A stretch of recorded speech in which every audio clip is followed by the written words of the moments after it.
Mengapa kita harus menjadi satu?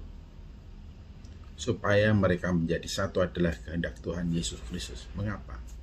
Ya, saya teringat dalam Injil Matius pasal 10 ayat 16. Dinyatakan demikian oleh Tuhan Yesus. Lihat, aku mengutus kamu seperti domba ke tengah-tengah serigala. Mengapa kita menjadi satu?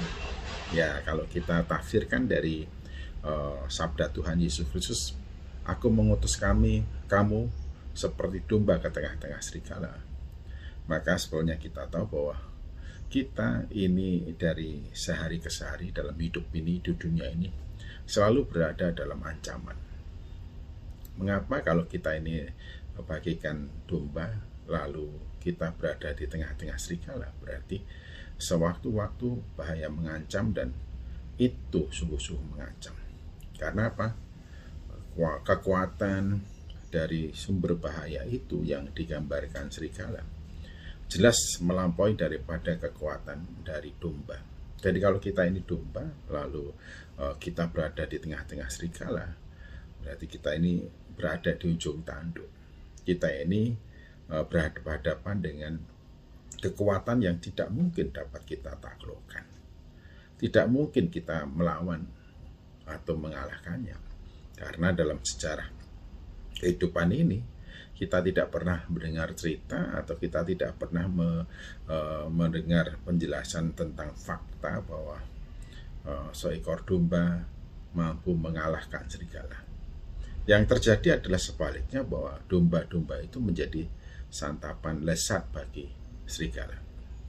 Nah, kalau supaya mereka menjadi satu ditafsirkan dari kita adalah kawanan domba di tengah-tengah serigala, maka kalau kita bersatu menjadi satu kawanan, maka kita dapat mengerti bahwa di tempat di mana kawanan itu berada atau di bawah, di sanalah gembala itu ada.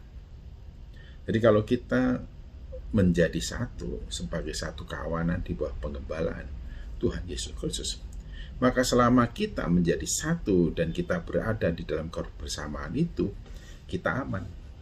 Amannya bukan karena kita punya kemampuan, kekuatan untuk menghadapi serigala. Aman kita itu bergantung kepada gembala yang mengembalakan kita, yang melindungi kita, yang menyediakan hidangan makanan bagi kita, rumput yang hijau, yang membawa kita di jalan yang aman dan jauh dari ancaman. Atau kalaupun ada ancaman, maka ancaman itu yang menghadapi adalah gembala, bukan kita. Nah, dari sini maka kita tahu bahwa memang kita harus menjadi satu. Apabila kita macam-macam dan merasa kita kuat dan mampu sendiri, kemudian kita keluar dari kawanan, ingatlah bahwa yang menjadi sasaran empuk serigala itu adalah domba yang lepas dari kawanan, domba yang keluar dari kesatuannya, dari kebersamaan itu. Jadi kalau kita merasa tidak perlu menjadi satu dan kita merasa bisa hidup sendiri, maka sesungguhnya kita membawa diri dalam ancaman yang tidak mungkin dapat kita hadapi, dan kita akan menjadi sasaran empuk dari kawanan serigala. Oleh karena itu, Tuhan Yesus Kristus memberikan penegasan supaya mereka menjadi satu. Engkau di dalam aku di dalam dia. Di mana kita bersatu, di situ ada Tuhan Yesus Kristus. Di mana ada kawanan, di situ ada gembala yang melindungi kita, yang membentengi kita, yang menyediakan bagi kita makanan kita, yang menyediakan air yang segar bagi kita, rumput yang hijau bagi kita. Jadi kita aman jikalau kita berada di dalam kawanan. Karena itu jangan macam-macam.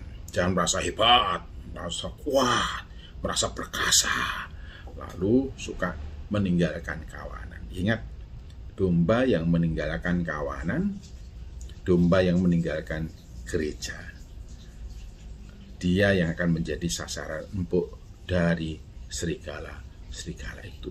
Dan ketika seekor domba berhadapan dengan serigala, jelas domba itu tidak akan bisa berbuat apa-apa kecuali menjadi mangsa dan makanan empuk serigala. Karena itu, tetaplah dalam kawanan, tetaplah kita menjadi bagian dari kebersamaan di antara orang-orang percaya. Tuhan Yesus Kristus memberkati. Haleluya.